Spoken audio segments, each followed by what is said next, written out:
ఆపగలడా ఎవడైనా? ఆపలేడు. ఎందుకంటే నా చెయ్యి పట్టుకుంది నా యేసు. ఎవడు వదిలిన ఆయన వదలడు, ఎవరు మోసగించిన ఆయన మోసగించడు, ఎవరు విడిచిపెట్టిన ఆయన విడిచిపెట్టడు. ఆయన ఎంతైనా నమ్మదగిన వాడు, ఆయన ఎంతైనా నమ్మదగిన వాడు. నా పయనం ఎవడు ఆపలేడు. నీలాంటి వాళ్ళ ప్రార్థన కూడా వింటాడా? పెద్ద తేడాగా నువ్వు పెద్ద తేడాగా. నీలాంటి అపవిత్రమైన క్రియలు చేసేవాళ్ళు, అపవిత్రమైన పనులు చేసేవాళ్ళు, అపవిత్రమైన ఆలోచన చేసేవాళ్ళు, నీలాంటి పనికిమాలిన వాళ్ళ ప్రార్థన కూడా వింటాడా? నేను పాపినని నీకెవడు చెప్పాడు రా లూసి? యేసు రక్తము చేత కడగబడిన దినమందు నేను పరిశుద్ధుడును పరిశుద్ధురాలిని. తల్లిదండ్రులు విడిచినా గాని తాను వదలడెప్పుడు మమ్మల్ని. ఉళ్ళమునెత్తి పిలిచిన వేళ ఓహో ఎనుచు దరికి వస్తాడండి. ఆ మాట ఓ నోహో అనే మాట ఏంటో తెలుసా? ఎంతో ఆతృతతో మనం పలికిన పదం అని ఇప్పుడు మనం పలుకుతాం. ఓహో ఏం జరిగింది? ఎందుకు అంతలా కేకేసావు? ఎందుకు అంతలా వేడి పేడ్చావు? ఏమైంది బిడ్డ? ఏమైంది? ఎందుకంత కలవరపోయావు? నానా అంటే అది ఏం నా బిడ్డ వెంటనే స్పందిస్తాడు. అదని అర్థం. అయ్యో నా బిడ్డకి ఏదో జరిగిపోయిందని పరిగెత్తిన తండ్రి వల్లనే ఆదమచ్చి ఉయ్యాల్లో నిద్రపోతున్న బిడ్డ కేరమని కేక వేస్తే ఉలికిపడి అమ్మ లేచి పరిగెత్తుకుంటూ పోయి బిడ్డ మీద చేసేసింది. ఏమన్నా ఆలస్యం చేసిద్దా? ఆ అమ్మ కంటే ఎక్కువ నా యేసయ్య.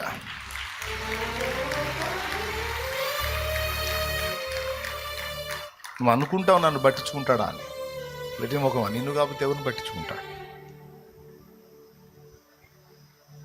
వాడు తీసుకొచ్చి పెడతాడు ఈ అనుమానాలని. దరిద్రుడు ఒకడు ఉన్నాడు, శత్రువు దరిద్రుడు. వాడు తెచ్చి పెడతాడు దరిద్రపు అనుమానాలన్నీ. వాడి మాటలు ఎందుకు వింటాను? వాడిచ్చే ఆలోచనలు ఎందుకు తీసుకుంటాను? విశ్వాసం అనుడ్డాలు. ఏం విశ్వసించాలి? నా ప్రార్థన మా నాన్నకి వినపడింది. అప్పుడే ఓహో అన్నాడు మా నాన్న. ఆహా తండ్రి అంటే ఓహో నా కుమారుడు అన్నాడు. ఉల్లమునెత్తి పిలిచిన వేళ నోహో నన్ను దరికి వచ్చు. అలా ప్రార్థన వింటంగా దిగి వస్తాడంట నువ్వు కేక వేస్తే. భక్తుల అనుభవం. ఏ బంధము కూడా చాలదు యేసు అనుబంధానికి.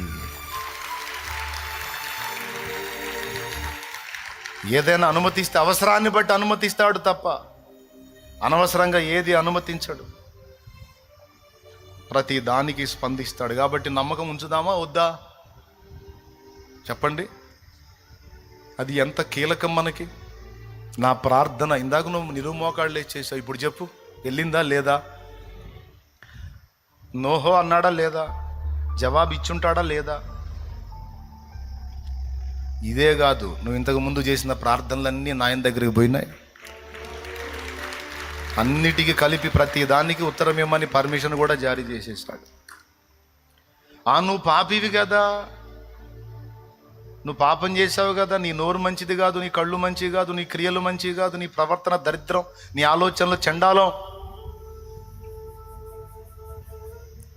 ఇవన్నీ నా తండ్రికి తెలుసు. నేను ఆయన ముందు ఒప్పుకున్నా. నువ్వెవడిరా చెప్పడానికి? ఒప్పుకున్నా, దిద్దుకున్నా, మారు మనసు పొందా, సరి చేసుకున్నా, ఇంకా అలా ప్రవర్తించొద్దని తీర్మానం కూడా చేసుకున్నాను. నా మనసుకు నేను చెప్పుకున్నా. నువ్వెవడిరా క్షమించి నన్ను వదిలేస్తే?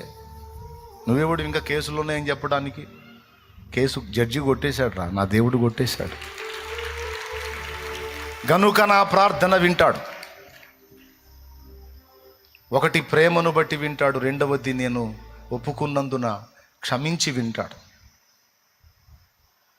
మూడు అసలు ఆయన మా నాన్న.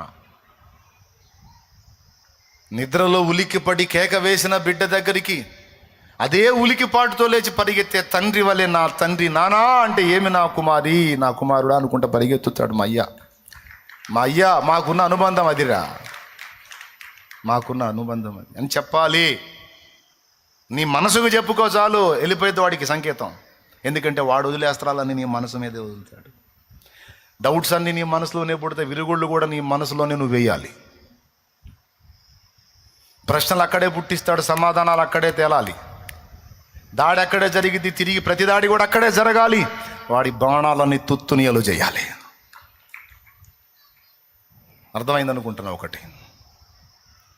ఇప్పుడు చెప్పండి, దేవుడు అనుగ్రహించిన ఆయుధములలో ఒక శ్రేష్టమైన ఆయుధము దేవునికి మొర్రపెట్టుట, ప్రార్థన. ప్రార్థన. కానీ నేడు చాలామంది ప్రార్థన బలిపీఠాలు దరిద్రంతో నిండిపోయాయి. ప్రార్థన లేదు, మోకాళ్ళ అనుభవం లేదు, పట్టుదలగా మొర్రపెట్టే అనుభవాలు లేవు. అంత ఆర్డినరీ ఆర్డినరీ ఆర్డినరీ ఆర్డినరీ. నేను చెప్తున్నానండి, ఎంత ప్రతికూల పరిస్థితుల్లో నిన్ను చుట్టుముట్టిన, ఎంత విపత్కర పరిస్థితుల్లో నిన్ను చుట్టుముట్టి నిన్ను కార్నర్ చేసేసి, రౌండప్ చేసేసి నిన్ను ఇరికించిన, ఒక్కటి చేయి, దన్మని మోకాళ్ళే, వెంటనే మోకాళ్ళే. చుట్టుముట్టు ఆవరించినవన్నీ శూన్యంలాగా మారిపోతే అప్పుడు అడుగు. మోకాళ్ళేసి అదే చెప్పు నాన్నకి, నన్ను శత్రువు చుట్టుముట్టాడు ప్రభువా, తండ్రి నాన్న నాకు అర్థం కావట్లేదు, నన్ను సేవ్ చేయి, ప్లీజ్ ప్లీజ్ ప్లీజ్ నన్ను సేవ్ చేయ. మోకాళ్ళేసి ఒక్క మాట అడుగు, ఒక మాట అని చూడు. కానీ కుట్రేందో తెలుసా, నిన్ను మోకాళ్ళు వేయనీయుడు వాడు. వేరే చెత్త ఆలోచనలన్నీ వస్తాయి కానీ మోకాళ్ళు వేయ బుద్ధి కాదు. ఎందుకంటే నీ బాడీ నీ కోఆపరేట్ చేయదు, దాన్ని మొద్దుబారుస్తాడు వాడు. మోకాళ్ళు వేయనీయడు, అది ఒక్కటి తప్ప అన్నీ చేస్తావు. నువ్వు విపరీతంగా ఆలోచిస్తావు, టెన్షన్ ఫీల్ అవుతావు, భయం ఫీల్ అవుతావు, ఒత్తిడి ఫీల్ అవుతావు, నరక యాతన అనుభవిస్తావు, కానీ మోకాళ్ళు వేయవు. ఎందుకు? 2 కారణాలు. ఒకటి సోమరితనం, రెండవది ఆ మోకాళ్ళు చేస్తే మాత్రం ఏం జరిగిద్దిలే అనే నిరాశ. ఏం జరిగేదేంది? మోకాళ్ళు నీ మొర్ర పెడితే కాకులు ఆహారం తెచ్చినాయి. మోకాళ్ళు నీ మొర్ర పెడితే సముద్రం పాయలైంది. మోకాళ్ళు నీ మొర్ర పెడితే సచ్చినోడు తిరిగి లేచాడు. మోకాళ్ళు నీ మొర్ర పెడితే ఎన్నో కార్యాలు జరిగాయి. మోకాళ్ళుని మొర్ర పెడితే ఆకాశం నుండి అగ్ని దిగి వచ్చింది. బలిపీఠం మీద ఉన్న పశువు మాంసమును రాళ్లను కూడా బుక్కి చేసింది. ఏం జరిగిద్ది మోకాళ్ళు ఉంటే? మోకాళ్ళు ఉంటే అంటే ఆది కాండం నుంచి ప్రకటన దాకా మోకాళ్ళు ఉంటేనే జరగాల్సినవి అన్నీ. ఇంకేం చెప్పాలి నీకు? కానీ ఇవేవి గుర్తురావు, మెదడు మొద్దుబారిపోయిద్ది, మైండ్ పనిచేయదు. దీన్ని దృష్టించి నేను చెప్తున్నాను, సమయమందును అసమయమందును, అనుకూలతలోను ప్రతికూలతలోను కూడా మోకాళ్ళుని మొర్రబెట్టడం నేర్చుకోవాలి. దాన్ని నిర్లక్ష్యం చేయకూడదు, అది సాధన చేయాలి బిడ్డ. మనం దేవునికి స్తోత్రం కలుగును కాక. ఏది సాధన చేయాలి? దేవుడు నీకు ఇచ్చిన ఆయుధములలో ఒక అద్భుతమైన తిరుగులేని బలమైన ఆయుధము ప్రార్థన. ఏం చేయొద్దు, మోకాళ్ళే అంతే. నాకు ప్రార్థన కూడా రావట్లేదు, రాలేదనే చెప్పు. మోకాళ్ళేసి ప్రార్థన కూడా రావట్లేదా, మోకాళ్ళేసి చెప్పు, ఆ మాటే, అదే ప్రార్థన అయిపోయింది. నాకు ప్రార్థన కూడా రావట్లేదు తండ్రి, ప్రార్థన రావట్లేదు తండ్రి అని ఆ మోకాళ్ళేసి చెప్పు. ఎందుకు రాదో ఆయన చూసుకుంటాడు. కానీ నీ ప్రార్థన బలిపీఠం ఎప్పుడు మండుతానే ఉండాలి. దాని మీద ప్రార్థన అగ్ని ఆరకూడదు. వాడు ఆర్పుతాడు బిడ్డ. ప్రార్థనా జీవాన్ని చల్లారుస్తాడు, ప్రార్థన పట్ల భారాన్ని తగ్గిస్తాడు, ప్రార్థన పట్ల ఇంట్రెస్ట్ తగ్గిపోద్ది. నీ చుట్టూ కూడా అలాంటి క్లైమేటే ఉండేటట్టు చేస్తాడు వాడు. ప్రార్థనకు రేపేవాళ్ళు తక్కువ, ప్రార్థనకు పోదామంటే ఆపేవాళ్ళు ఎక్కువ. ప్రార్థనకు రేపేవాళ్ళు తక్కువ, ప్రార్థనను ఆపేవాళ్ళు ఎక్కువ. నీ చుట్టూ అలాంటి వ్యక్తులు ఉండేటట్టు ఆ క్లైమేట్ క్రియేట్ చేస్తాడు వాడు. ప్రార్థనకు రేపే వాళ్ళని నీ దగ్గర ఉండనీయడు, వాళ్ళతో స్నేహంలో నిన్ను ఉండనీయడు, ఏవో క్లాసులు కల్పించి నిన్ను వాళ్ళని విడగొట్టేస్తాడు. ప్రార్థనా పరుల సహవాసం వదిలేటట్టు చేస్తాడు, ఆత్మీయుల సహవాసం వదిలేటట్టు చేస్తాడు. వాళ్ళలో చిన్న చితక ఏవో లోపాలు చూపించి వాళ్ళు మంచోళ్ళు కాదు, వీళ్ళు మంచోళ్ళు కాదు, వాళ్ళు మంచోళ్ళు కాదు, వీళ్ళు మంచోళ్ళు, పెద్ద నువ్వే స్పెషల్ మంచి అన్నట్టు బిల్డప్ ఇచ్చి అందరినీ దూరం చేసుకొని చివరికి ఎటు కాకుండా అయిపోయే పరిస్థితుల్లో నిన్నేస్తాడు వాడు. ప్రార్థనా పరుల సహవాసాన్ని వదిలిపెట్టకూడదు, ప్రార్థనా జీవాన్ని కోల్పోకూడదు. నీ చుట్టూ అవకాశం ఉన్నంత వరకు ప్రార్థనా పరులు ఉండేటట్టు క్లైమేట్ జాగ్రత్త పడు. ఒకవేళ నీ చుట్టూ ఉన్నోళ్ళంతా బలహీనలేనా, కనీసం నువ్వన్నా కాస్త బలంగా కదిలి వాళ్ళని ప్రార్థన కీడు. అప్పుడు నువ్వు భద్రంగా ఉంటావు, లేకపోతే నువ్వు అవుట్. ఏమన్నా అర్థమైందని నేను చెప్పేది? ఎంతమందికి అర్థమవుతుంది నాయనా? ఆయుధం ఉంది కానీ మొద్దుబారిపోయింది, యుద్ధానికి పనికిరాదు. ప్రార్థన ఒక బలీయమైన ఆయుధము, కానీ ఏం చేద్దాం, నువ్వు దాన్ని సాధన చేయటం మానేశావు. అలవాటు తప్పిపోయింది, అందుకే శ్రమలో ఏడుస్తున్నావు తప్ప మొరపెట్టలేకపోతున్నావు. అదే ప్రార్థనా జీవం నీలో కొనసాగినంత వరకు చిన్నదానికి పెద్దదానికి మోకాళ్ళుని మొర్ర పెట్టడం నేర్చుకున్నావు, అందువల్ల ఎన్నో విజయాలు సాధించావు. రాను రాను ప్రార్థన పట్ల ఆసక్తి తగ్గిపోయింది, ప్రార్థనా పరుల సహవాసం తగ్గిపోయింది. ప్రార్థన అంటే ఒక రకమైన వెగటు స్టార్ట్ అయింది. అదొక్కటి మానేసి మిగిలిన చెత్తంతా చేయటం మొదలుపెట్టావు. ఆయుధం దేవుడు బలమైన ఆయుధం ఇచ్చాడు, కానీ అది మొద్దుబారిపోయింది. మరి యుద్ధంలో నువ్వు తన్నులు తింటావా, వాడిని తంతావా? మొద్దుబారిపోయిన ఆయుధం సంఖలో పెట్టుకుని ఏం చేస్తావు? తన్నులు తింటం తప్ప తన్నలేవు, పొడిపించుకోవటం తప్ప పొడవలేవు. ఇంత క్లియర్గా చెప్పిన అర్థం కాకపోతే నేను చేయగలిగింది ఏం లేదు. లేదన్నా మాకు అర్థమైందంటే 2 చేతులు ఎత్తి స్తోత్రం చెప్పండి. నేనేం చెప్తున్నాను? ఏ జామునైనా సరే, మధ్యరాత్రి అయినా సరే, నీకు అర్థం కాకపోతే, నీ మనసు గలిబిలిగా ఉంటే, ఆందోళన నీకుంటే, మోకాళ్ళు నీ నానా అని ఒక మాట పిల్లు. ఉల్లము నెత్తి పిలిచిన వేళ నోహోయను చూదరికి వచ్చు, వెంటనే స్పందిస్తాడు. ఇంకా చెప్పాలంటే అలాంటి విపత్కర పరిస్థితులలో నీవు ఆయనను పిలవాలని రెడీగా ఉంటాడు. ఎందుకంటే సిచ్యువేషన్స్ తెలుసు కదా ఆయనకి, నువ్వు ఎలాంటి సన్నివేశాలు ఇరుక్కుపోయావో తెలుసు ఆయనకి. పిలువురా బాబు, ఇప్పుడు పిలువురా అని అంటుంటాడు ఆయన. నువ్వు అదొక్కటి తప్ప అన్ని చేస్తావు. ఎందుకంటే 3 కారణాలు. ఒకటి సోమరితనం, రెండవది ఇప్పుడు పిలిచిన జవాబు ఏమొచ్చింది లేని, మూడవది ఇంతకుముందు పిలిచాను జవాబు రాలేదని నిరాశ. ఒట్టిదే. నేను నా అనుభవం చెప్తున్నాను. కొన్నిసార్లు ప్రార్థన ఒక్కటి చేయకుండా అన్ని రకాలుగా తిప్పలబడ్డా. కొన్నిసార్లు ఎదుర్కొన్నప్పుడు, కొన్ని శోధనలు నా వల్ల కాల, గతి లేక, గత్యంతరం లేక, దిక్కు లేక, దేశ లేక, మోకాళ్ళేసి 10 నిమిషాలు అలాగా మాట్లాడానో లేదో, అప్పటిదాకా చుట్టుముట్టిన దురాత్మలన్నీ ఆ క్షణాన్ని వెళ్ళిపోయి ప్రశాంతత.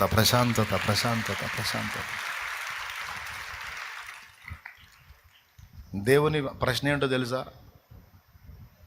ఇప్పుడు దాకా ఏం చేస్తున్నావురా నిద్రమోహండా? ముందే చేయాలరా పని. ముందే చేస్తే ఇంత ఒత్తిడి ఉండదు కదరా. ముందే చేయాలి. యుద్ధ భూమిలో ఉన్నామని మర్చిపోవద్దు. శత్రువు దాడి నిరంతరం జరుగుతుందని మర్చిపోవద్దు. మెలకువ కోల్పోవద్దు. ఆయుధములను పదును పెట్టుట మానొద్దు. ఆయుధములను పదును చేయుట అంటే ప్రతి దినము దానిని వాడకములో ఉంచుట. కత్తిపీట తీసుకొని రోజు కోస్తూ ఉన్నారనుకోండి, సన్నగా బ్లేడు మాదిరి అయిపోయింది.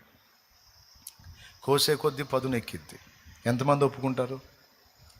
చేతులు ఎత్తండమ్మో, నేనేం కత్తిపీటలు పెట్టి కోశానయింది.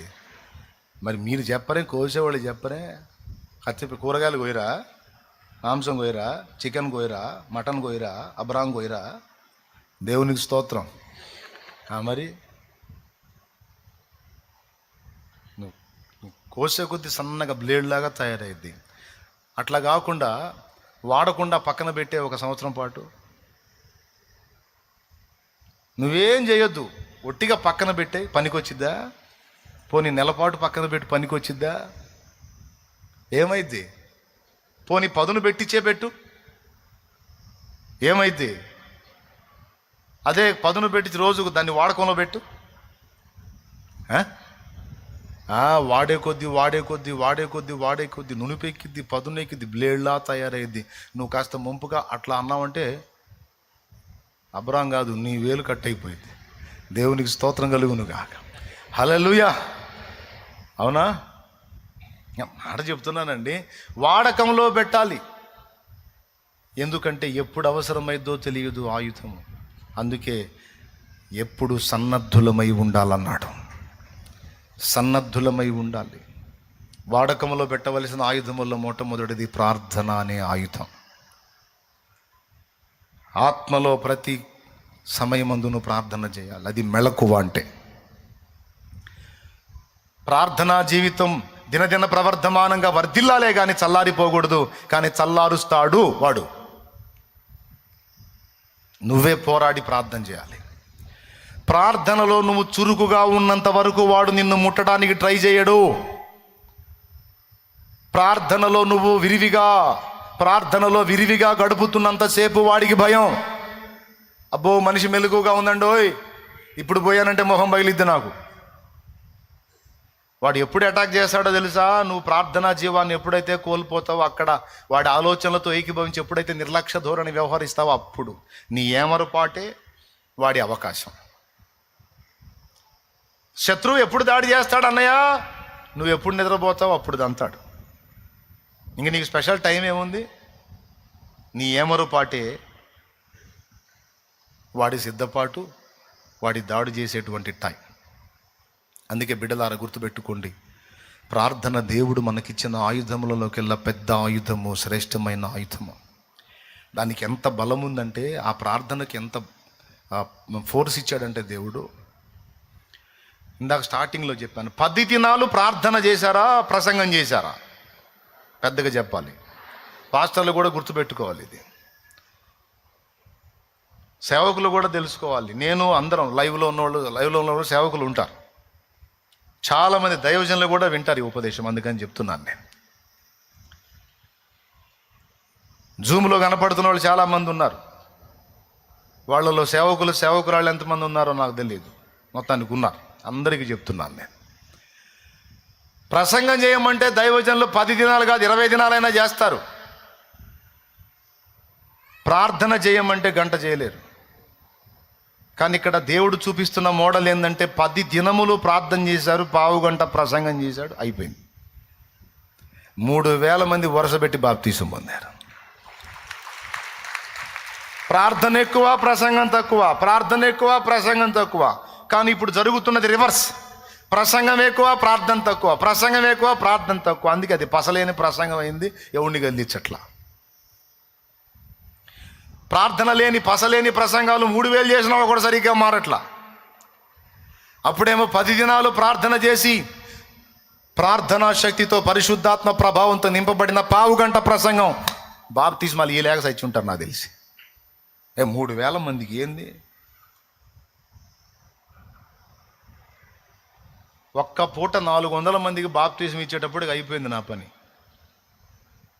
కొంతమంది తెగ అడుగుతుంటారు, వేలాది మందిని రక్షించాలి ప్రభా అంటే, రక్షణలోకి వస్తారు, బాప్తిజం ఇవ్వటం నీ వల్ల ఇద్దని రా అని అంటాడు. ఇస్తా ప్రభా అంటే, ఎంతమందికి ఇస్తావు ఇరా అంటాడు. ఒక్కొక్కళ్ళు కింటాన్నర ఉంటారు. వాళ్ళని ఒక్కోసారి అలా ముంచి లేపాలంటే మామూలుగానే కింటా బరువు ఉంటారు, నీళ్ళలో తడిసి ఇంకా అంత బరువు పెరుగుతారు. అంతలా మనుషులు, అరే నేను ఇంత లావు ఉన్నాను, వీడు బక్కోడు ఏమి లేపుతాడు అనుకుంటారా? పసిపిల్లల్లా ఒరిగిపోతారు. ఇక కింటా బస్తాన్ జరిగేసినట్టే ఉంటుంది. దేవునికి అట్టాంటి శాల్తీలో ఒక 60 జన మంది తగిలారంటే చాలు, ఇక అయ్యగారు రొప్పలేక సత్తాడు. దేవునికి స్తోత్రం కలుగును గాక. చెప్పండి, స్తోత్రం చెప్పండి. మరి 3,000 మంది కంటే వాళ్ళు ఎట్లా అయిపోయింటారు? అయినా సరే, ఎంత రొప్పి వచ్చినా, ఆయాసం వచ్చినా, అలసట వచ్చినా, ఎంతమంది బస్తాలు వచ్చినా మొత్తాన్ని రక్షణలోకి నడిపించేశారు. అంటే ఒకరే ఎవరో అనేక మంది ఇచ్చుంటారు నాకు తెలిసి. ప్రార్థన తక్కువ, ప్రసంగాలు ఎక్కువైతే ఎట్లయ్యా? ప్రార్థన ఎక్కువ, ప్రసంగం తక్కువ. అప్పుడు ఉంటుంది పవరు. ఇది పాస్టర్స్ కూడా గ్రహించాల్సిన విషయం. ఎక్కడన్నా చూడు, అపోస్తల కార్యం మొత్తం చూడండి, వాళ్ళు ఎక్కువ ప్రార్థన ప్రార్థన ప్రార్థన ప్రార్థన, సమయం దొరికితే ప్రార్థన, సమయం దొరికితే ప్రార్థన. ఇప్పుడు మనం సెల్ ఫోన్ ఎలా వాడామో అప్పుడు వాళ్ళు ప్రార్థన అలా వాడారండి. దేవునికి స్తోత్రం కలుగునుగా. పాస్టర్లు కూడా తెలుసుకోవాలి. ఇప్పుడు మన సెల్ ఫోన్ సమయం మందును అసమయం మందును ఎడతెగక సెల్ ఫోన్ నందు ఎలాగుంటిమో మనం, ఆనాడు వారు ప్రార్థన యందు అలాగ దేవునితో ఉన్నారు.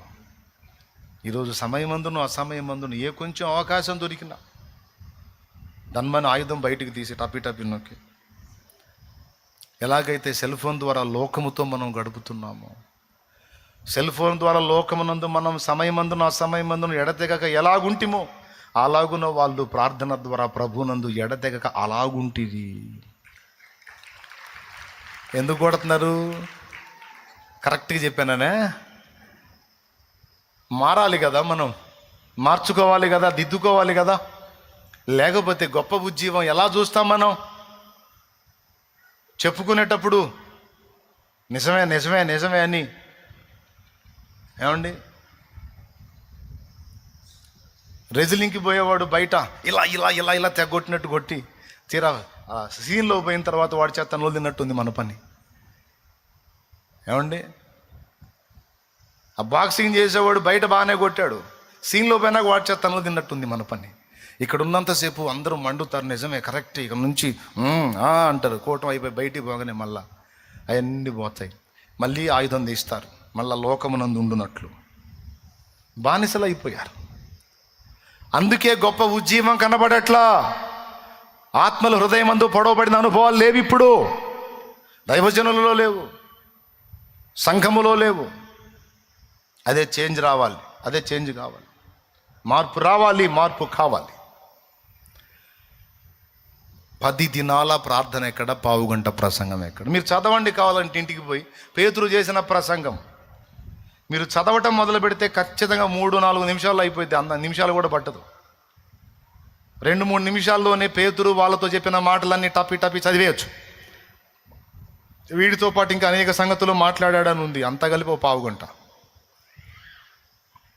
కాబట్టి బలమైన ఆయుధం ఏది? మనం చెయ్యనిది ఏది? చెప్పండి. సముద్రాలు పాయలు చేసినది ఏమిటి? బండ నుండి జలములను తెప్పించింది ఏమిటి? ఆకాశం నుండి ఆహారాన్ని కురిపించింది ఏమిటి? ఆకాశం నుండి అగ్నిని దించింది ఏమిటి? కాకుల ఆహారం తెచ్చింది దేనివల్ల? అవునా? మృతులు సజీవులైంది దేనికి?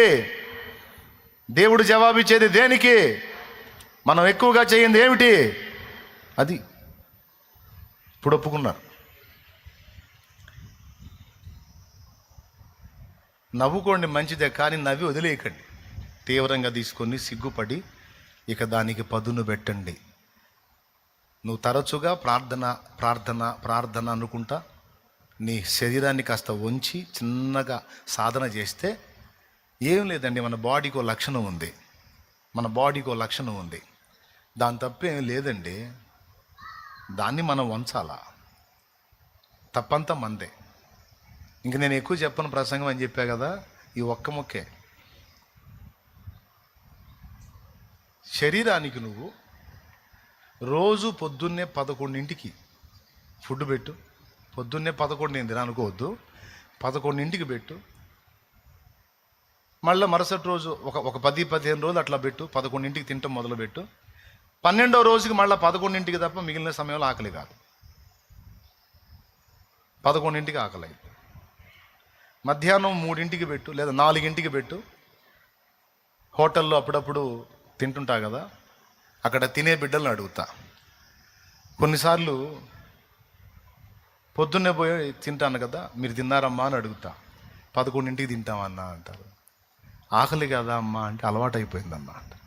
ఒకవేళ మధ్యాహ్నం లంచ్ టైంలో వెళ్ళాను అనుకో, అప్పుడు అడుగుతా తిన్నారమ్మా అని. 4ంటికి తింటామన్నా, అందరూ వెళ్ళిపోతారు అప్పుడు తింటామన్నా. ఆకలి కాదమ్మా అంటే అలవాటు అయిపోయిందన్న. 11ంటికి 4ంటికి నైట్ ఒక టైం, అట్లా బాడీని అలవాటు చేసుకున్నారు. నిద్ర కూడా అంతే. చూడండి, మీరు కావాలంటే రోజు 10ంటికల్లా నువ్వు పండుకోవటం అలవాటు చేయి. బాడీకి కరెక్ట్గా 10 కాగానే నిద్ర వచ్చింది. 1 గంటకు అలవాటు చేయి. ఒంటి గంటకు అలవాటు చేయి. ఏదన్నా ఊరు పోయినప్పుడు నువ్వు 10ంటికి పండుకునే ఛాన్స్ వచ్చిందనుకో, అబ్బా 10ంటికి పండుకునే ఛాన్స్ వచ్చిందని నువ్వు పండుకో. అటు దొరలట్టు పురుగు దొర్లినట్టు దొరలటం తప్ప కరెక్ట్గా నువ్వు 1 గంటకు నిద్రపోయే టైం వచ్చిందాక నిద్ర రాదు నీకు. ఇప్పుడు దీన్ని బట్టి ఏమర్థమైంది? బాడీకి నువ్వు ఎలా అలవాటు చేస్తే అలా అలవాటు అయిపోయింది. దేవునికి స్తోత్రం. అలాగున ఇప్పటిదాకా సెల్ ఫోన్ విపరీతంగా వాడి దానికి అలవాటు చేశాం కాబట్టి నిద్రలో మెలకు వచ్చినా కూడా దేవుడు అడుకునే పరిస్థితి వచ్చింది. అంటే బాడీ అలా కనెక్ట్ అయిపోయింది దానికి. ప్రార్థనకు అలవాటు చేయ అట్లా సమయమందును అసమయమందును అవకాశం దొరికినప్పుడల్లా మోకాళ్ళు నయా స్తోత్రం 4 మాటలని మళ్ళీ లెగుస్తూ ఉండు. ఆటోమేటిక్గా కొద్ది రోజులకి నీ బాడీ అలా అలవాటు అయిపోయింది. మరి అపోస్తలులు అట్లా అలవాటు చేశారు. ఆకలి అవుతుంది, వాళ్ళేమో వంట చేయటం లేట్ అయింది. మరి ఏం చేయాలా? కూర్చొని ఆ వంకాయ వేపుల్లో కాస్త ఎల్లిపాయ కారం దట్టిస్తే సూపర్ ఉంటుంది అమ్మా అని కూర్చొని ఆడ మీటింగ్ పెట్టలా. రొట్టెలమ్మా ఇలా మడతేసి మళ్ళీ రుద్ది మళ్ళీ మడతేసి రుద్దితే పొరలు వచ్చిద్దమ్మా అని పొర్రొట్టెల గురించి మాట్లాడాలి అక్కడ పేతురు. వాళ్ళు ఏదో వంట చేస్తున్నారు, ఈ ఖాళీ టైం నేనేం చేయాలని పోయి మోకాళ్ళు వేశాడు. అప్పుడు దర్శనం చూశాడు. ఆ తర్వాత కొర్నేలు దగ్గరికి వెళ్ళాడు. అక్కడ ఉజ్జీవం వచ్చింది. ఏ కొంచెం అవకాశం దొరికినా వెళ్ళి తప్పీమని మోకాళ్ళేయి అనేది వాళ్ళ శరీరమునకు వాళ్ళు ఇచ్చిన సాధన, ట్రైనింగ్. భక్త సింగ్ గారు నైట్ మోకాళ్ళు వేస్తే ఇక ఎప్పుడు లెగుస్తాడో తెలియదు ఆయన. వేల ప్రాంతములలో ఉజ్జీవం రావడానికి ప్రార్థన ప్రార్థన ప్రార్థన ప్రార్థన ప్రార్థన. ఆయన పక్కన శిష్యుడు పక్కేసుకున్నాడు, ఆయన కూడా పక్కేసుకున్నాడు, పండుకున్నాడు. ఆయన మోకాళ్ళు వేసాడు, మనోడు కూడా మోకాళ్ళు వేసాడు. ఆయన ప్రార్థనలో ఉన్నాడు, మనోడు పండుకున్నాడు, నిద్రపోయాడు. 12ంటికి లేచి చూశాడు, ఆయన మోకాళ్ళ మీద ఉన్నాడు, దేవునికి ప్రార్థన చేసుకుంటా ఉన్నాడు. 2ంటికి లేచి చూశాడు, ఆయన మోకాళ్ళ మీదే ఉన్నాడు. 4ంటికి లేచి చూశాడు, మోకాళ్ళ మీదే ఉన్నాడు. ఆయన ఎప్పుడు పండుకుంటున్నాడో ఆయనకి అర్థం కావట్లా. ఆయన మోకాళ్ళ మీదే కనపడుతున్నాడు ఎప్పుడు చూసినా. చివరికి తెల్లవారింది, అతను పక్క దులుపుకొని లేచాడు. ఈయన మోకాళ్ళ మీద నుంచి పక్క దులుపుకొని వెళ్ళిపోయాడు.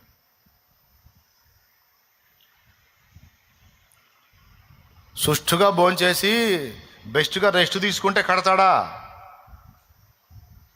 వేల సంఘాలు ఏమయ్యా? కాదు కాదు, త్యాగం, ప్రార్థన, ప్రార్థనా మూల్యం. మోకాళ్ళుని మొర్ర, గోజులాట, ప్రభా ప్రభా అయ్యా అయ్యా అయ్యా అయ్యా. శరీరం అలా అలవాటు చేశాడు.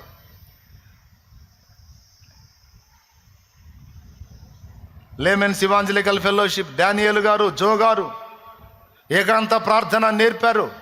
ప్రార్థన ప్రార్థన ప్రార్థన ప్రార్థన. బలమైన ఉజ్జీవాన్ని చూడాలంటే ప్రార్థనే ప్రార్థనే ప్రార్థనే. అనర్గళ ప్రసంగాలు చేయలా, ఆఖరి ప్రార్థన ఎక్కువ చేశారు. లక్షల మందిని ప్రభావితం చేశారు దేవుని కోసం. ముంగమూరి దేవదాసయ్య గారు ప్రార్థన ప్రార్థన ప్రార్థన. సమయమందును అసమయమందును ప్రార్థన. దరిద్రులకు తెలియదు. షాలేం రాజన్న వాళ్ళని గురించి వీళ్ళని గురించి వాళ్ళని గురించి వీళ్ళని గురించి మాట్లాడతాడు. ఒరే దరిద్రుడా, వాళ్ళ దగ్గర నేర్చుకోవడానికి మాదిరి ఉందిరా, వాళ్ళ కాలికి గోటంత చేయవరా నువ్వు అంటాను నేను. ఎగతాళి చేసే ప్రతి విధవకి చెబుతున్నాను నేను. శిఖరాగ్రం మీద ఉన్నారా వాళ్ళు భక్తులు. భక్తి నేర్పారు, ప్రార్థన నేర్పారు, పవిత్రత నేర్పారు, దేవుని కోసం బ్రతకడం నేర్పారు, దేవుని కోసం భగ్గున మండటం నేర్పారు. భక్తుల్ని గౌరవించడం తెలిస్తే కాదు భక్తి అవ్వటానికి. అసలు వాళ్ళ త్యాగం ఏంటి, వాళ్ళ సమర్పణ ఏంటి, వాళ్ళు చెల్లించిన ప్రార్థన మూల్యం ఎంత, తద్వారా వచ్చిన ఉజ్జీవం ఎంత. ఒక తరమును ప్రభావితం చేసేంత యోధులుగా తయారయ్యారు వాళ్ళు. సరైన ప్రార్థన మూల్యం చెల్లించకుండా సరైన పరిచర్య చూడలేం, సరైన ఉజ్జీవం చూడలేం. మన జీవితాల్లో కూడా సరైన కార్యాలు చూడలేము. మన శరీరమునకు, మనసుకు, ప్రాణమునకు, ఆత్మకు అలవాటు చేసుకుందాం, సాధన చేసుకుందాం. పదును పెడదాం ఆయుధానికి. పదును లేని ఆయుధమే అయినది పనికి రాదు. పదును లేని ఆయుధం దేవుడిచ్చిందే అయినా సరే పనికి రాదు. ప్రార్థన ఒక ఆయుధము, వాక్యం ఒక ఆయుధము. తెలుసా మీకు? వాక్యం ఒక ఆయుధం. వాక్య ధ్యానం. నైట్ పండుకుంటావు, ఈరోజు సెల్ ఫోన్ వచ్చింది, సెల్ ఫోన్లో చక్కగా వాక్యం చదువుతూ ఉంటారు వాళ్ళే. పండుకొని స్క్రీన్ చూస్తూ ఉంటావు నైటు, నిద్ర పట్టక నిద్ర మాత్రలు వేసుకొని నేను నిద్రపోతావు. సైంటిఫిక్గా చెప్పింది ఏంటంటే పడకపోయే ముందు 2 hours ముందు స్క్రీన్ చూడటం ఆపేసేయాలి, కనీసం 2 గంటల ముందు స్క్రీన్ ఆపేయాలి. నువ్వు మంచం ఎక్కి కూడా స్క్రీన్ చూస్తూ ఉంటావు. నిద్ర ఎట్ట వచ్చింది నీకు? దెయ్యం ముఖం వేసుకొని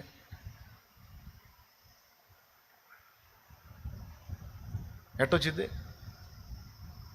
రాదు. ఆపేయాలి.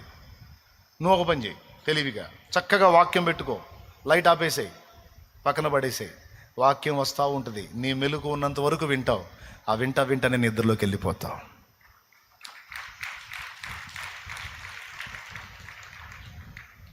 విను. వాక్యం వెళ్ళని, బాడీలోకి, హృదయంలోకి వెళ్ళని.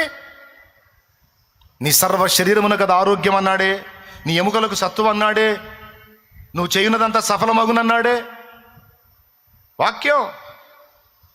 వాక్యము నీలో ఎంతగా ప్రవేశించిద్దో నీ శరీరములో అంతగా మార్పులు వస్తాయి. నీ బాడీలో వెనక్కి తిరగని రోగాలు కూడా తిరిగిపోతాయి యేసు నామములో. స్వస్థత వచ్చింది. తీసుకోను, వాక్యం తీసుకో, బాగా వాక్యం విను. రోగంలో ఉన్నావా? మత్తయి, మార్కు, లూకా, యోహాను, అపోస్తలు కానీ 5 వింటా ఉండు.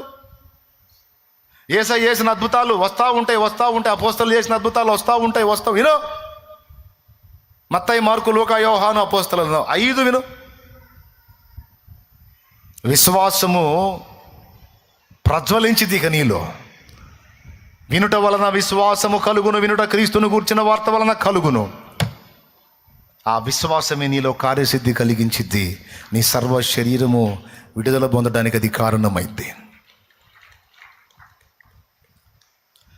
వాక్యం వినటానికి అలవాటు చేయి నీ చెవులని, వాక్యాన్ని ధ్యానించడానికి అలవాటు చేయి నీ కళ్ళని. సాధన చేయి. ఇచ్చిన ఆయుధం పెద్దది, గొప్పది, కానీ అది మొద్దుబారిపోయిందంటే ఆదివారం మూస్తే మళ్ళీ ఆదివారం బయలుదేరేటప్పుడు టపి దులిపి వస్తారు. నేను ఇక్కడ పాట ఎత్తు, వేద పుస్తకం అంటే ఇగిలి కూడా వేద పుస్తకం అని ఎప్పుడు చదివాను? వేద పుస్తకం అని పాడావు. వేద పుస్తకమా వేలలేని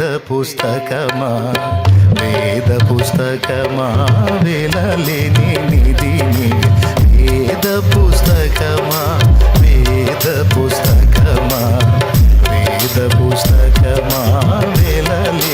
నిధి. చూసారు? అందరూ పాడారు. చదవని వాళ్ళు కూడా ఎక్కువ పాడారు.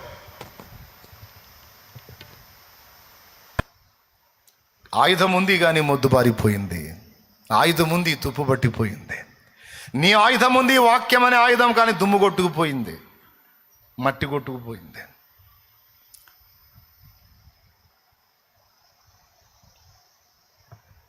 న్యూస్ పేపర్ కొన్నంత విలువ దీనికి లేదు. కానీ న్యూస్ పేపర్ చూడండి, మొత్తం చదువుబుద్ది. అది బైబిల్ పట్టుకో, ఒక అధ్యాయం చదివితే సాలు అనిపించింది. సైతాన్ కుట్రా, వాడి కుట్రా. అదే మామూలుగా మాసపత్రికలు ఉంటాయి చూడు, అవి తీసుకో, చెత్తంతా చదువుబుద్ది అయింది, భలే ఆనందంగా ఉంటుంది. పేజీ తిప్పబుద్ది అయింది, భలే ఇంట్రెస్ట్ ఉంటుంది. ఎందుకంటే అందులో ఉన్న దరిద్రం అంతా నీ మెదడులోకి ఎక్కాలిగా, నాశనం అవ్వాలిగా. అందుకు అదే బైబిల్ తీసుకో, ఒక్క అధ్యాయం చదివేటప్పటికి 3 సార్లు ముందుకి 4 సార్లు వెనక్కి పడతారు. నిద్రతో కూడా వచ్చి మార్చుకుందాం. ఆయుధానికి పదును పెడతాం. పదును లేని ఆయుధములు పనికి రావు. శత్రువు చేత ఓటమి తప్ప జయము రాదు. శత్రువు దెబ్బ కొట్టాలి, వాడిని పడగొట్టాలి అంటే ఆయుధం అవసరం, దానికి కూడా పదును అవసరం.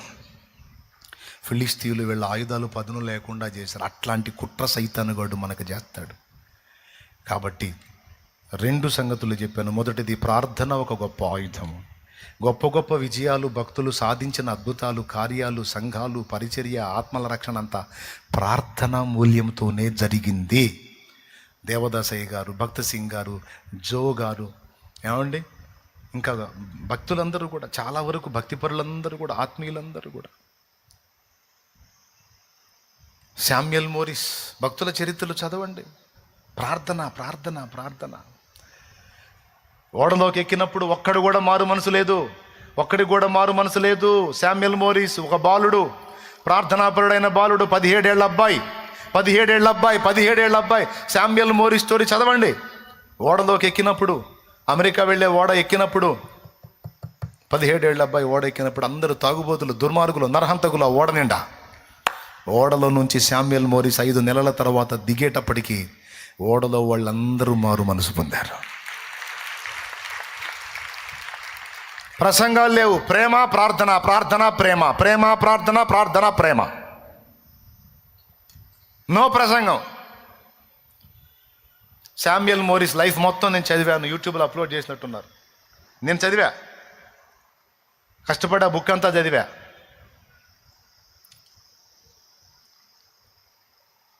ఆ బుక్ ప్రింట్ చేసినటువంటి వాళ్ళు లేమెన్స్ ఇవాంజలికల్ ఫెలోషిప్ వాళ్ళు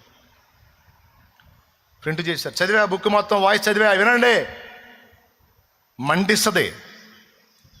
దేవునికి స్తోత్రం కలుగును గాక. హల్లెలూయా. ప్రతిదానికి మోకాళ్ళే. విసుగుపడుతుందా మీకు? ఇబ్బందిగా ఉందా? రొటీన్గా ఉందా? జనరల్ ట్రీట్మెంట్ లాగా ఉందా? చాలా సీరియస్ అండి. దీన్ని టేక్ ఇట్ ఈజీగా తీసుకుంటే అంతే సంగతులు. ప్రార్థన.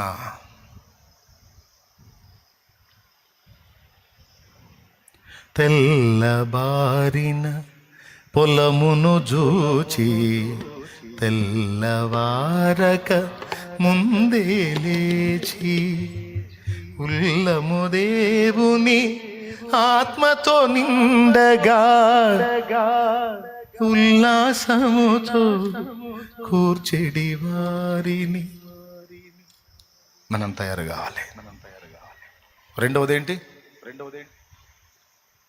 వాక్యం. చేతిలో ఉంటే సరికాదు, గుండెల్లోకి ఎక్కాలి, హృదయంలోకి ఎక్కాలి. ప్రార్థన చేసిన వాక్యము వాగ్దానం ఎత్తి ప్రార్థన చేయాలి.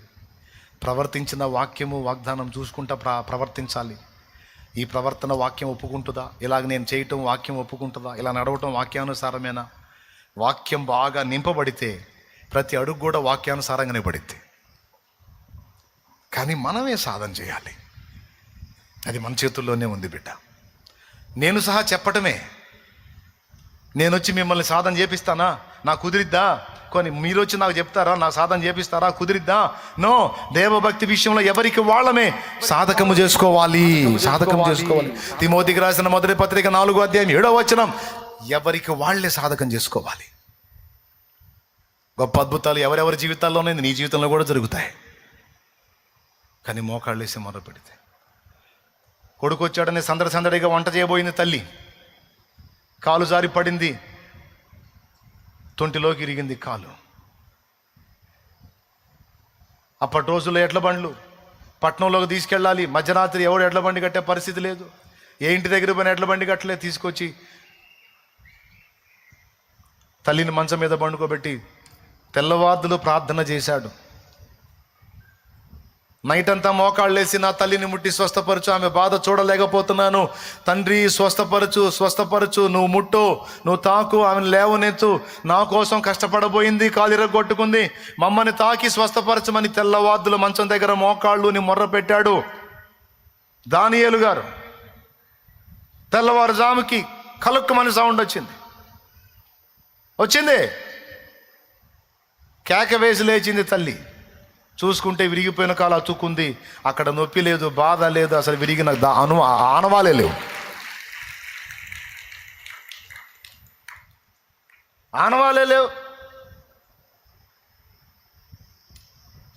ఆయన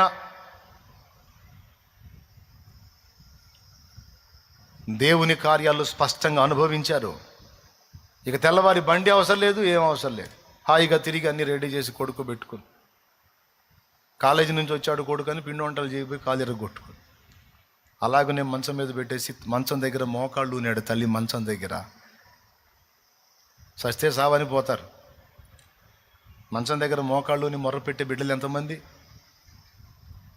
చదవండి, వాళ్ళ సాక్ష్యం చదవండి. నేను చదివాను, అబద్ధం నిజం మీరే చూడండి.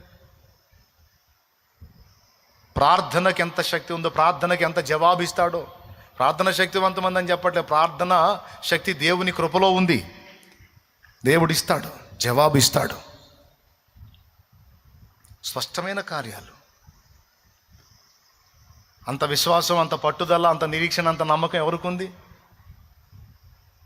ఏదో అబ్బాయి ప్రార్థన చేస్తున్నాళ్ళే అనుకుంది తల్లి. తెల్లవారేటప్పటికి కార్యం జరిగి ఆశ్చర్యపోయింది. ఈ అనుభవాన్ని ఎరిగిన నేను, నా తండ్రి పక్షపాతానికి గురైనప్పుడు డాక్టర్లు అందరూ 3 లక్షలు ఖర్చు అయితే స్పాట్ 1.5 లక్షలు కట్టాలి, 15 రోజుల తర్వాత చెప్తాం బతుకుతాడో సస్తాడో అని. 15 రోజుల దాకా చెప్పలేమన్నారు. గ్యారంటీ చెప్పినప్పుడు అక్కడ ఎందుకు తీసుకురండి, నేను ఇంటికి తీసుకొచ్చి మంచం దగ్గర మోకాళ్ళు నేను మా నాన్నతో ఒక మాట మాట్లాడాను. నేను ప్రార్థన చేస్తా, విశ్వాసం ఉంచుతావా, దేవుడు స్వస్థపరుస్తాడు. చెయ్యయ్యా, నాకు విశ్వాసం ఉంది, నేను నమ్ముతున్నాను అన్నాడు. మోకాళ్ళుని మొర్రపెట్టాను. నా ఫ్యామిలీ కూడా మోకాళ్ళుని మొర్రపెట్టింది. నా తండ్రి ఆయనను ముట్టి స్వస్థపరిచాడు, నా తండ్రిని ముట్టి స్వస్థపరిచాడు. 8 సంవత్సరాలు మళ్ళీ తిరుగు లేకుండా సైకిల్ దొక్కుతా తిరిగాడు. ముసలితనం అందం మళ్ళా నూతన శక్తిని ఇచ్చి దాదాపు 8 ఏళ్ల కంటే ఎక్కువ సంవత్సరాలు బ్రతికేటట్టు చేశాడు. ఎందుకు ఇవ్వడాయా జవాబు ప్రార్థనకి? అంత నిశ్చయత, నిరీక్షణ, విశ్వాసం, పట్టుదల అలవాటు చేయండి. శరీరానికి మోకాళ్ళు వేయటం అలవాటు చేయండి. కాసేపు మోకాళ్ళ మీద నిలబడండి అంటే ఇందాక మీ సీన్ చూడలేక గుల్లయ్యాను నేను.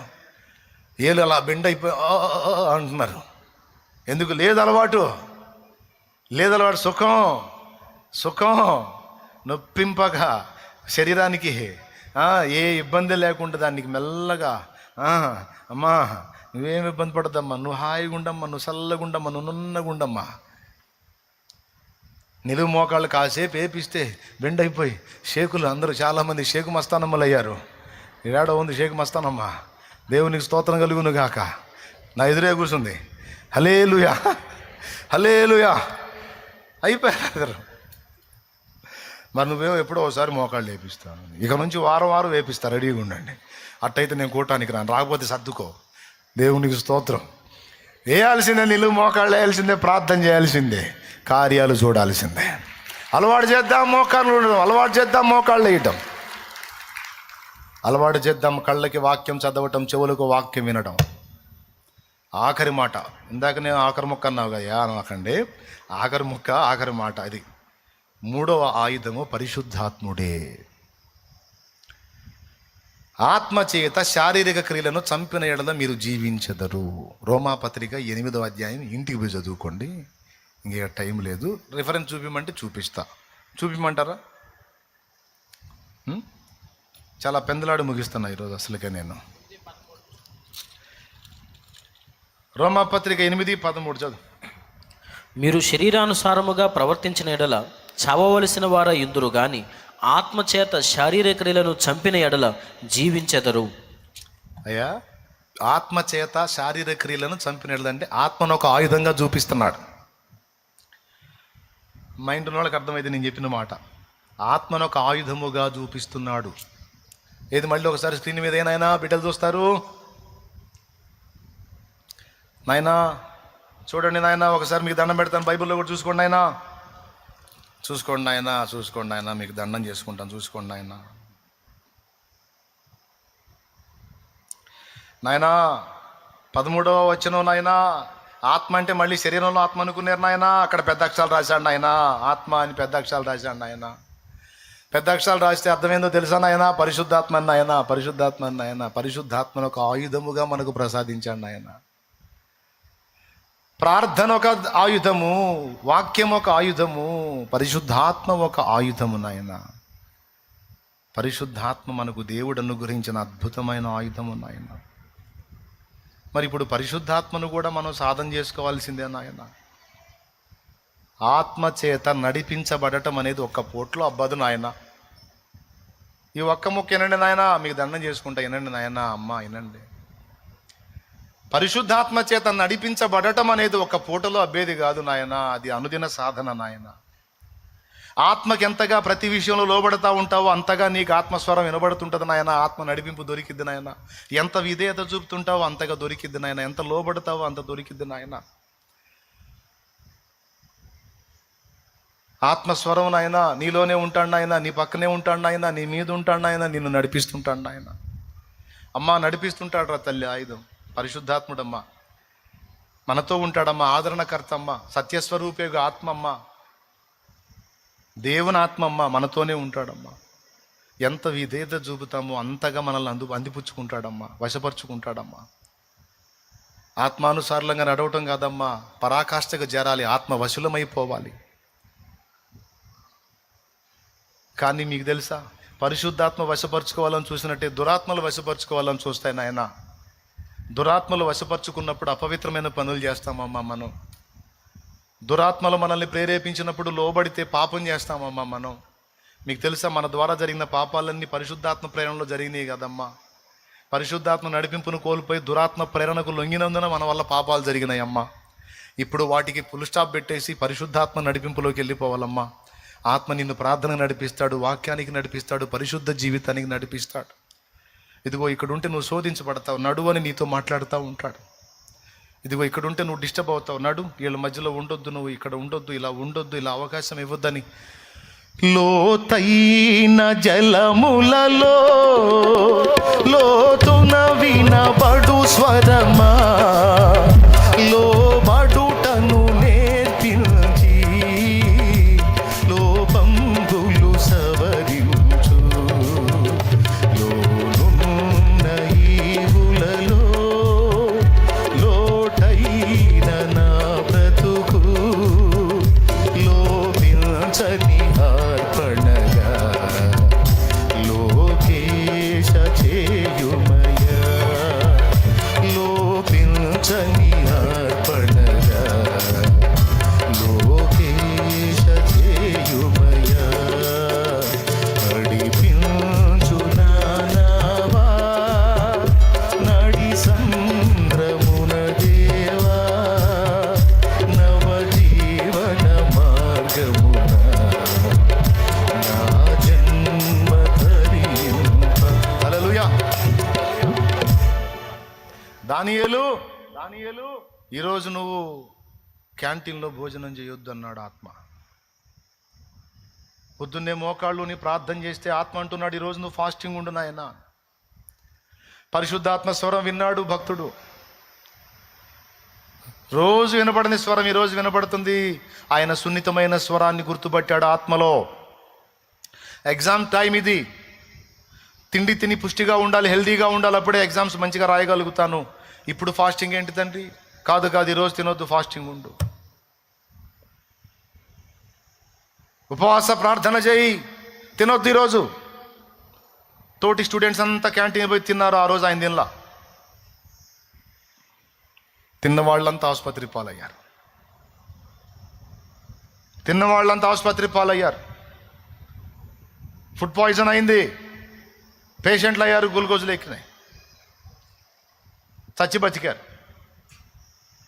ఇది ఎక్కడ అన్యాయం? వాళ్ళకు కూడా చెబితే వాళ్ళు కూడా మానుకునేవాళ్ళుగా. ఎందుకు చెప్పడు? వాళ్ళు అందుబాటులోకి వస్తే కాదు. దానియేలు అంటే మోకాళ్ళుని ప్రార్థన చేసే ప్రార్థన పరుడు, ప్రతిరోజు ఆత్మస్వరం వినేవాడు. కాబట్టి ఆ రోజు ఆత్మ మాట్లాడిన ఆ స్వరం వినపడింది, మానుకున్నాడు. ఆరోగ్యంగా ఉన్నాడు, అద్భుతంగా ఎగ్జామ్ రాశాడు, జయం పొందాడు.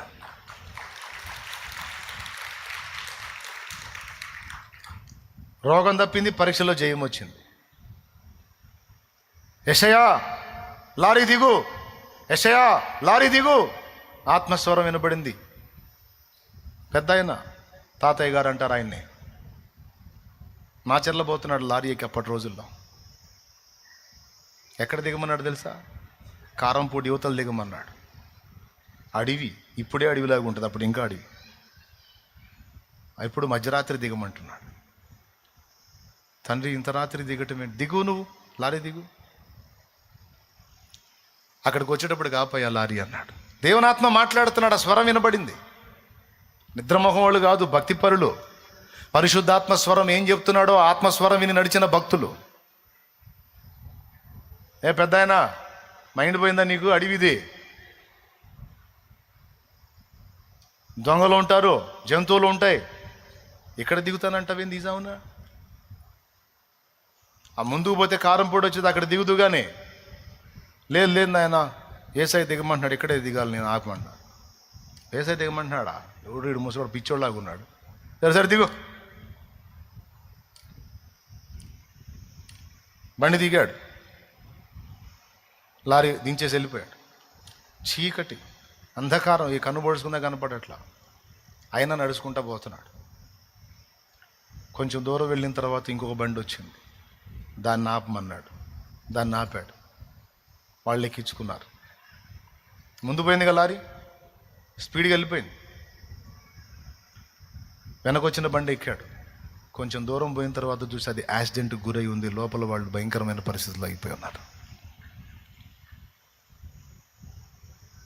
ఏమర్థమైంది మీకు? చూడండి, దేవుని ఆత్మస్వరాన్ని వినడానికి వాళ్ళ మనసుని ఎలా ట్యూన్ చేసుకున్నారో చూడండి. నువ్వు ఎంత లోబడితే అంత మాట్లాడతాడు ఆయన. నువ్వు ఎంత విధేయత చూపితే అంత మాట్లాడతాడు ఆయన. వాడి ఉచ్చులలో నువ్వు ఇరుక్కోకుండా నిన్ను తప్పిస్తాడు ఆయన. కానీ నువ్వు వినటం అలవాటు చేసుకోవాలి, లోబడటం అలవాటు చేసుకోవాలి. దానియేలు తినొద్దు అంటే తినకుండా ఆగిపోయాడు. యెషయా దిగు అంటే దిగేశాడు. మిగిలిన వాళ్ళు కూడా చెప్పొచ్చు కంటే చెబితాళ్ళు వినరుగా. ఈయనున్నట్టు వాళ్ళు కూడా దేవునికి అందుబాటులో ఉంటే వాళ్ళతో కూడా మాట్లాడడం. దేవుడు పక్షపాతి కాడు, కానీ వాళ్ళంత టైం ఎవరు, దేవుడు మాట్లాడినా వినరు. ఆ స్వరం వినేంత అనుభవం వాళ్ళకి లేదు. దేవునికి మహిమ కలుగునుగాక. హల్లెలూయా. ఇలా ఎన్ని అనుభవాలో. దేవుని ఆత్మతో నడవాలి, దురాత్మతో కాదు. అవతలాలు రెచ్చగొడుతుంటారు, పరిశుద్ధాత్ముడు అంటాడు ఓర్చుకొని ఆయన తొందరపడొద్దు అంటాడు. దురాత్మ ఏమంటో తెలుసా? ఉద్రేకపరిచిద్ది. అంత మాట్లాడినట్టే సిగ్గులేదా నీకు? తిరగబడు, దాడి చేయి అని మాట్లాడుతుంది. ఉద్రేకపరిచే దురాత్మ. ఉద్రేకపరచే దురాత్మను ఎదిరించి పోరాడే శుద్ధాత్మను. ఉద్రేకపరిచిది దురాత్మ. శరీర క్రియలకు ఉద్రేకపరిచిద్ది. కామేచ్ఛలకు, భోగేచ్ఛలకు, లోకేచ్ఛలకు, శరీరేచ్ఛలకు, మానుషేచ్ఛలకు ఉద్రేకపరిచిద్ది. అవకాశం పోతుంది, మిస్ అయితే రాదు, కానీ భలే ఛాన్స్, భలే అవకాశం అని ఉద్రేకపరిచిద్ది. దేవుని ఆత్మ అంటాడు, తప్పు నాయన, వద్దు, లోబడొద్దు, లోబడొద్దు. నువ్వు ఎవరికి కనెక్ట్ అవుతావో అవి నిన్ను ఏలుతాయి. దురాత్మకు లోబడ్డావా అవి ఏలుతాయి.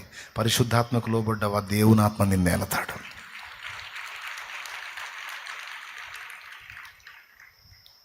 నీ ఇష్టం. నువ్వు ఉపయోగించుకుంటే పరిశుద్ధాత్మ నీకు ఒక ఆయుధముగా ఉపయోగపడతాడు. దేవుని ఆత్మ నిన్ను ఆదరించటమే కాదు, నీకు మంచి సలహాదారుడు, మస్తు గైడెన్స్ ఇస్తాడు. సంభవింపబోయే సంగతులు ముందే చెప్తాడు. నీకు మాట్లాడతాడు, నీలో ఉండి మాట్లాడతాడు. దర్శనం ద్వారా మాట్లాడతాడు, స్వప్నం ద్వారా మాట్లాడతాడు, ప్రవచనం ద్వారా మాట్లాడతాడు, పరిస్థితుల ద్వారా మాట్లాడతాడు. కనెక్ట్ అవ్వాలా దేవునికి.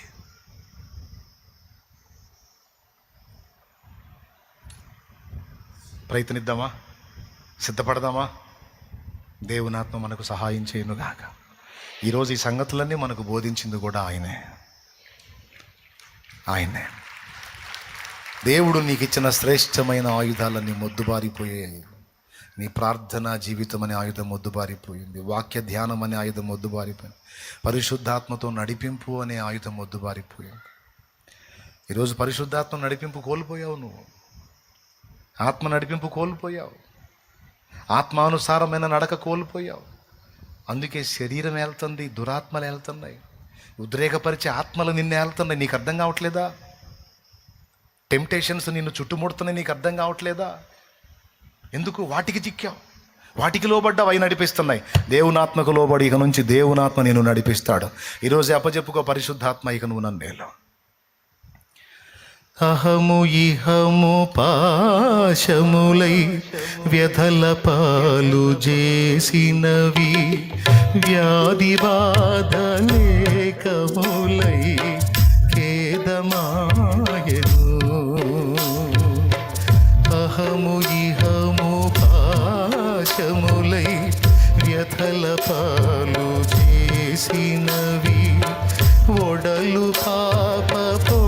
కొలచే